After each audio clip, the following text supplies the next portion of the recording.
जेमेंस 2025 first attempt की exact dates जो है वो आपको पता चल चुकी हैं कि किस दिन आपका पेपर होने वाला है। कुछ बच्चों का जो पेपर है वो 22 से 24 तक के बीच में है, जिनके पास 12 से 14 दिन का टाइम है, और कुछ बच्चों का जो पेपर है वो 28 से लेकर 29 तारीख को है, जिनके पास 18 से 19 दिन का टाइम बचा हुआ है। अब पहले ही कुछ बच्चों को फील हो रहा होगा कि ये तो बिल्कुल इनजस्टिस है, बट अभी मैं आपको क्लियर कर दूंगा कि ये आपका केवल एक मिसकॉन्सेप्शन है, कोई इनजस्टिस नहीं हो रहा है। देखो, सबसे पहले तो आपका जो सेंटर है, आपकी जो शिफ्ट है कि कौन सी शिफ्ट होगी, मॉर्निंग शिफ्ट होगी या फिर इवनिंग शिफ्ट होगी, ये आपके एडमिट कार्ड से पता चलता है। और एडमिट कार्ड कभी भी एक दिन में रिलीज नहीं होता है कि सारे बच्चों का एक दिन में रिलीज हो जाएगा, नहीं।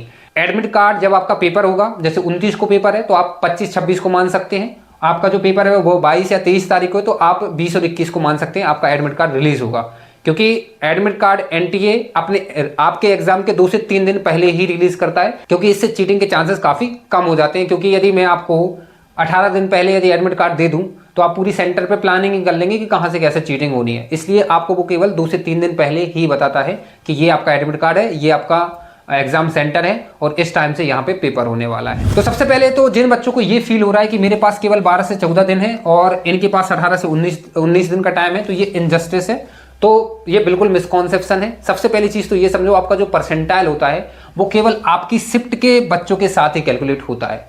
तो यदि 22 तारीख को आपका पेपर है और आपका पहला ही पेपर है, तो यदि आप नर्वस हो तो 22 तारीख को अपीयर होने वाला हर एक बच्चा नर्वस है, हेंस आपका कंपटीशन सेम हो जाता है।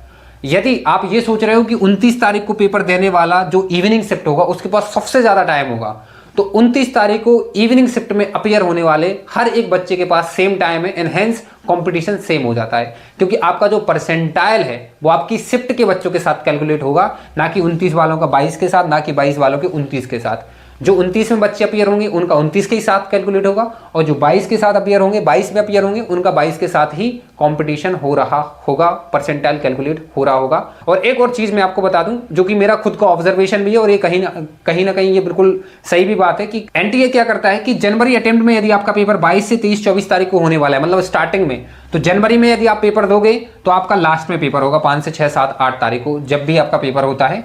और जिनका पेपर अभी 28 या 29 तारीख को हुआ है, तो अप्रैल में आपका जो पेपर है वो 1 से 2 या 3, 4 तारीख को हुआ था। ये मेरा ऑब्जर्वेशन है, क्योंकि मैंने जब पेपर दिया है ना, तो मेरा यदि जैन में स्टार्टिंग में था तो वो एंडिंग में पड़ा है, और मेरे जो दोस्त थे उनका भी, जिनका एंडिंग में था, उनका अप्रैल में स्टार्टिंग में हुआ है। तो यहां पे भी आप एक चीज मान सकते हो, बाकी इससे कुछ भी फर्क नहीं पड़ता है, क्योंकि आपका परसेंटाइल आपके शिफ्ट के बच्चों के साथ कैलकुलेट होता है।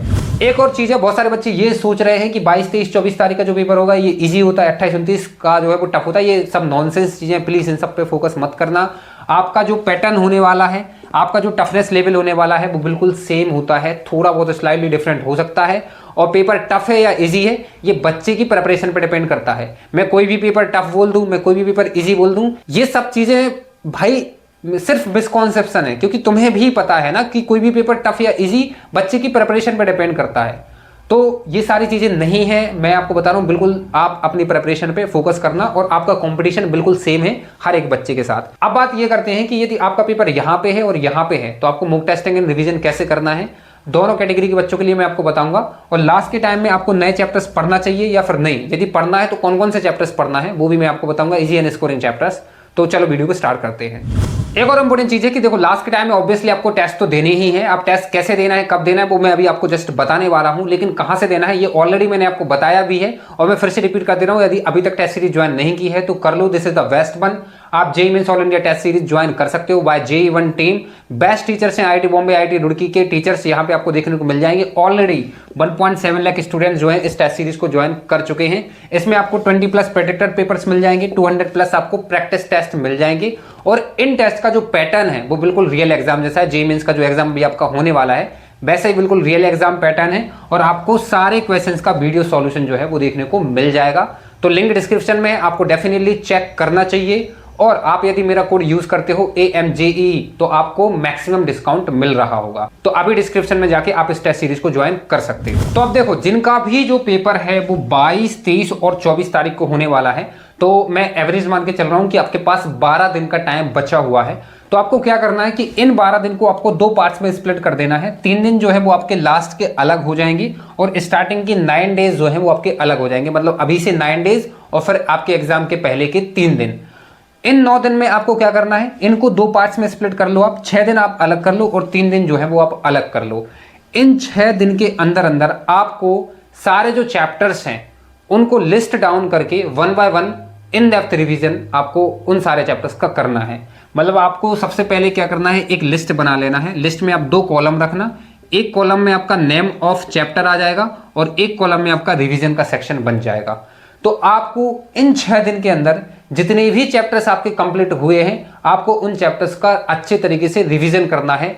मैटर नहीं करता 25, 30, 35, 40, 50, 70 जितने भी चैप्टर्स हुए हैं पहले उनकी बढ़िया से यहाँ पे लिस्ट बनाओ और एक एक करके टिक करते हुए उनका पूरा रिवीजन करो इन डेप्थ रिवीजन का ये मतलब है कि आप जब रिवाइज करोगे तो पहले तो अपने नोट से उनकी थ्योरी को रिवाइज करोगे। जो भी फॉर्मूला है, जो भी रिएजेंट है, जो भी आपकी इंपॉर्टेंट फॉर्मूले हैं, सबको आप रिवाइज करोगे। एंड इसके बाद जो क्वेश्चंस तुमने लगाए हुए थे, चाहे वो क्लास के इलस्ट्रेशंस हो या फिर पीवाईक्यूज हो, जो क्वेश्चंस तुमने कर रखे हैं तुम्हें उनको रिवाइज करना है। याद रखना केवल थ्योरी को रिवाइज करने से कुछ भी नहीं होगा। इन डेप्थ रिवीजन का मतलब है आपको क्वेश्चंस के साथ रिवाइज करना है और नए क्वेश्चंस ट्राई मत करना लास्ट के टाइम में। यदि तुमने एक sufficient number of questions practice कर रखे हैं पर चैप्टर तो आप उन्हीं को रिवाइज करो। 70, 80, 90, 100 जितने भी क्वेश्चंस कर रखे हैं उनमें तुमने जो क्वेश्चंस सर्कल किए थे, जो क्वेश्चंस कॉन्सेप्चुअल थे, जिनमें अच्छा कॉन्सेप्ट था, आप उनको रिवाइज करो।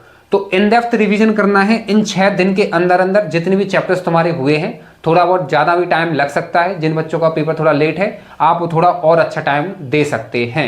एंड इसके बाद जो नेक्स्ट 3 डेज हैं आपको फिर से काम रिपीट करना है जो अभी आपने किया था। मतलब आपको 2 बार इन डेप्थ रिवीजन करना है। अब ऑब्वियसली पहला जो रिवीजन है उसमें यदि 6 दिन का टाइम लगा है तो दूसरे रिवीजन के लिए कम टाइम लगेगा। 3 दिन में आपका पूरा इन डेप्थ रिवीजन हो जाएगा।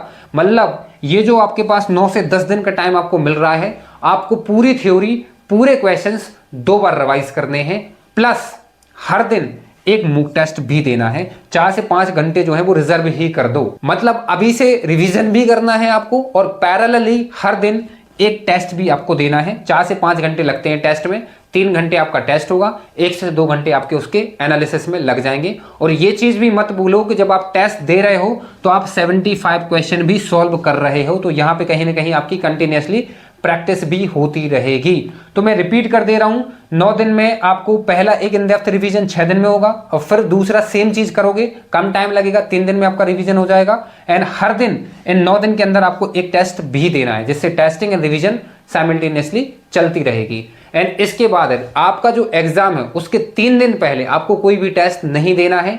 उन 3 दिन के अंदर आपको केवल थ्योरेटिकल रिवीजन करना है। मतलब जो क्वेश्चंस आपने कर रखे थे अब उनसे कोई मतलब नहीं है, क्वेश्चन वगैरह की प्रैक्टिस जितनी होनी थी हो चुकी है। अब केवल आप थ्योरी रिवाइज करोगे, फॉर्मूले, रिएजेंट, ऑर्गेनिक, इनऑर्गेनिक, एनसीईआरटी वो आप रिवाइज करोगे। और इन 3 दिन में आप कम से कम 3 बार थ्योरी रिवाइज करके चौथे दिन आपका जो पेपर होगा आप सेंटर जाओगे, आपका पेपर खत्म हो जाएगा और बढ़िया से आप आ जाओगे। डेफिनेटली यदि आप इस तरीके से करने वाले हो तो आपका पेपर बहुत अच्छा जाएगा, क्योंकि आपने इन डेप्थ रिवीजन किया है, प्रैक्टिस भी की है, आपने मॉक टेस्टिंग भी किया है, लास्ट में पूरी थ्योरी को भी रिवाइज किया है, आप काफी अच्छे स्कोर करने वाले हो। अब मैं आपको थोड़ा सा इजी स्कोरिंग स्मॉल चैप्टर्स बताने वाला हूं जो लास्ट के टाइम पे आप कर सकते हो, थोड़ा सा वेट करना। सबसे पहले जिनका पेपर 28 और 29 तारीख को है, आपके पास अभी लगभग 18 दिन का टाइम है, तो अभी भी आपके पास टाइम है, आप easy small and scoring chapters कर सकते हो जो मैं अभी आपको बताने वाला हूं। तो आप स्टार्टिंग में थोड़ा सा इजी स्कोरिंग चैप्टर्स कर लो एंड इसके बाद ये सेम चीज आप फॉलो कर सकते हो। जिनका 22, 23 एंड 24 को जो मैंने पैटर्न बताया है आप सेम चीज बिल्कुल फॉलो कर सकते हो। लिस्ट बनाना काफी ज्यादा जरूरी है क्योंकि इससे क्लैरिटी आती है और माइंड में हर एक कॉन्सेप्ट में यदि क्लैरिटी रहेगी तो नेगेटिव मार्किंग नहीं होती है, क्योंकि सबसे बड़ी जो चीज है वो नेगेटिव मार्किंग ही है। चाहे वो इंटीजर टाइप क्वेश्चन हो चाहे एमसीक्यूज हो, नेगेटिव मार्किंग होती है तो आपके 9 मार्क्स का नुकसान होता है, मैंने ऑलरेडी बताया है। तो नेगेटिव मार्किंग नहीं करनी है, जितने अच्छे से कॉन्सेप्ट क्लियर होंगे उतनी कम नेगेटिव मार्किंग होगी। इसलिए ज्यादा चीजों को कवर करने से अच्छा है जो चीजें आपने पढ़ रखी हैं उनको लिस्ट डाउन करके बढ़िया से रिवाइज कर लो, जिससे नेगेटिव मार्किंग आपकी कम हो। और एक और इंपॉर्टेंट चीज है, यदि आपने 30 से 35 चैप्टर्स कवर कर रखे हैं तो आपको हर दिन मॉक टेस्टिंग देनी है। लेकिन यदि आपको लगता है कि नहीं मैंने नंबर ऑफ चैप्टर्स केवल 20-25 ही कवर कर रखे हैं तो अभी आप स्टार्टिंग में अल्टरनेटिवली टेस्ट दे सकते हो और बाकी और चैप्टर्स कवर करने पे फोकस करो। अब बात करते हैं वीडियो के सबसे इंपॉर्टेंट सेक्शन की। सबसे पहली चीज तो नो मैथ्स नाउ। अब आपको मैथ्स नहीं करनी है, जितने भी आपके मैथ्स के चैप्टर्स हो चुके हैं बस आप वहीं पॉज कर दो और उनको बस आप रिवाइज करो। बस मैट्रिसेस एंड डिटरमिनेंट एक इजी एंड स्कोरिंग चैप्टर है और वेक्टर्स एंड 3D, ये 2 चैप्टर्स आपको अच्छे से करने ही करने हैं। इसके बाद आप मैथ्स को स्टॉप कर दो, मैथ्स करने का कोई सेंस नहीं है, क्योंकि अब आप क्वेश्चंस नहीं बना पाओगे नए चैप्टर से। जो चैप्टर्स आपके हुए हैं आप उन्हीं से क्वेश्चंस बस आप कर सकते हो। तो सबसे पहली चीज तो जो फिजिक्स है, फिजिक्स में ये जो चैप्टर्स हैं ये आपके काफी छोटे चैप्टर्स हैं और स्कोरिंग भी हैं, और आप केवल 1 से 2 दिन के अंदर ये सारे चैप्टर्स जो है वो कंप्लीट कर सकते हो। चाहे यूनिट एंड डायमेंशन हो गया, ग्रेविटेशन इलास्टिसिटी हो गया, थर्मल एक्सपेंशन एंड कैलोरीमेट्री हो गया, आपका केटीजी है, इलेक्ट्रोमैग्नेटिक वेव हो गया, मॉडर्न फिजिक्स में आपका photo electric effect, atoms and nuclei हो गया, एंड इसके बाद सेमीकंडक्टर जिसमें आपका ट्रांजिस्टर डिलीटेड है। तो ये फिजिक्स के चैप्टर्स ईजी हैं, 1 दिन 2 दिन में आप इनको कंप्लीट कर सकते हो, तो इनको स्किप नहीं करना है। एंड इसके बाद केमिस्ट्री की मैं बात करूं तो बहुत छोटे छोटे चैप्टर्स हैं, ये स्किप नहीं करने हैं। टॉपिक्स जैसे मैं क्वांटम नंबर्स की बात करूं, रेडियल नोट्स, एंगुलर नोट्स पे क्वेश्चंस आते हैं, तो प्लीज आप इनको अच्छे से कर लेना। एंड इसके बाद पीरियोडिक टेबल हो गया, डीएनएफ ब्लॉक हो गया, रेडॉक्स हो गया, अमाइंस स्कोरिंग है, छोटा चैप्टर है। यदि आपको जीओसी आती है, रिएक्शन मैकेनिज्म आता है और आइसोमेरिज्म आता है, तो आप ऑर्गेनिक का कोई भी चैप्टर आगे का कर सकते हो, जिसमें मैं आपको सजेस्ट कर रहा हूं कि अमाइंस एक छोटा चैप्टर है, कर लेना। और बायोमोलिक्यूल्स तो आपको एनसीईआरटी से पढ़ना है, तो ये भी करना है। बाकी केमिस्ट्री के एक्सेप्शनली हाई वेटेज 3 चैप्टर जो होते हैं, इनको आपको कंठस्थ अच्छे से कर लेना है। सारे पीवाईक्यूज एंड बढ़िया से थ्योरी रिवाइज कर लेना। Chemical bonding, coordination, general organic chemistry. तो ये आज की वीडियो थी। देखो लास्ट के टाइम में बस एक ही चीज है जो आपको सक्सेस दिला सकती है, वो है आपका बिलीफ सिस्टम। यदि तुम्हें अपने आप पर भरोसा है तो तुम पेपर में फोड़ने वाले हो। अपने आप पे बस तुम्हें भरोसा होना चाहिए, क्योंकि सारी चीजें जो है वो बिलीफ सिस्टम पे चलती हैं। और ऑलरेडी मैंने अपनी पहली वीडियोस में बताया हुआ है कि जो भी तुम डिजर्व करते हो वो तुम्हें मिलता ही मिलता है। तुमने जितनी मेहनत की है उस मेहनत के अकॉर्डिंग जो भी डिजर्विंग रिजल्ट होगा वो तुम्हें मिलने वाला है। ये नेचर, गॉड तुम्हारी मेहनत का एक अंश भी वेस्ट नहीं जाने देता है। जितना तुमने मेहनत की है उतना तुम्हें मिलने वाला है, जो तुम डिजर्व करते हो वो तुम्हें मिलने वाला है। तो अपने आप पे विश्वास रखना, एनीथिंग इज पॉसिबल। और जो चीज मैंने बताई है बस आप उसको करो। वीडियो यदि हेल्पफुल लगी हो तो सब्सक्राइब करना मत भूलना। Thank you for watching.